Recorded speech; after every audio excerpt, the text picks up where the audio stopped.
పాలమూరు నుంచే బీజేపీ లోక్సభ ఎన్నికల శంఖారావాన్ని పూరించబోతోంది. అసెంబ్లీ ఎన్నికల ప్రచారాన్ని ఇక్కడి నుంచే మొదలుపెట్టిన బీజేపీ ఈసారి కూడా పాలమూరులో తొలి ప్రచార సభ నిర్వహిస్తోంది. రేపు మహబూబ్ నగర్లో నిర్వహించే సభకు ప్రధాని నరేంద్ర మోదీ హాజరు కానున్నారు. ఇప్పటికే సభకు ఏర్పాట్లు పూర్తవగా పోలీసులు భద్రతను కట్టుదిట్టం చేశారు.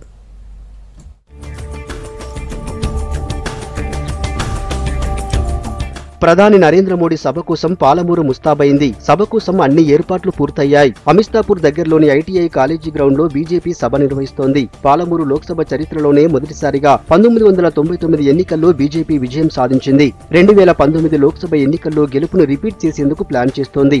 వారం రోజులుగా పాలమూరు బీజేపీలో వరుస చేరికలతో ఆ పార్టీ శ్రేణుల్లో ఉత్సాహం కనిపిస్తోంది.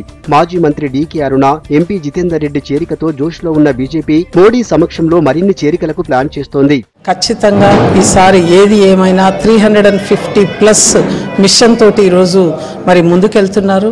ముఖ్యంగా మరి గతంలో జరిగినటువంటి సభల కంటే ఇంకా ఎక్కువ సంఖ్యలో మరి కార్యకర్తలు రాబోతున్నారు. దాదాపు మేము 1 లక్ష పైన వస్తారని చెప్పి ఎక్స్పెక్ట్ చేస్తున్నాం.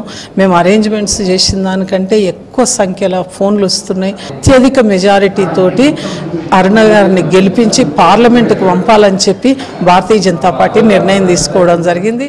మాజీ మంత్రి డీకే అరుణ చేరికతో పాలమూరు బీజేపీలో అంచనాలు పెరుగుతున్నాయి. 2 సార్లు రాష్ట్ర కేబినెట్ మంత్రిగా, ఉమ్మడి మహబూబ్ నగర్ జిల్లాలో మహిళా నేతగా ఆమెకంటూ ప్రత్యేకత ఉంది.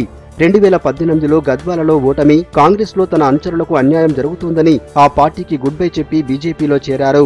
1999 ఎన్నికల్లో బీజేపీ అభ్యర్థిగా జితేందర్ రెడ్డి పాలమూరు నుంచి ఎంపీగా ఎన్నికయ్యారు.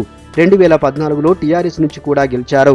టీఆర్ఎస్ టికెట్ ఆశించి భంగపడ్డ జితేందర్ రెడ్డి బీజేపీలో చేరుతూ మాజీ మంత్రి డీకే అరుణ విజయం కోసం కృషి చేస్తానని ప్రకటించారు.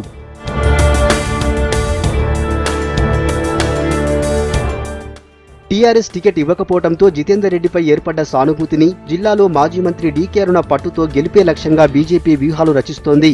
దీంతో పాటు టీఆర్ఎస్, కాంగ్రెస్ పార్టీలే టార్గెట్ గా ప్రధాని మోడీ ప్రసంగం కూడా చర్చనీయాంశంగా మారుతోంది.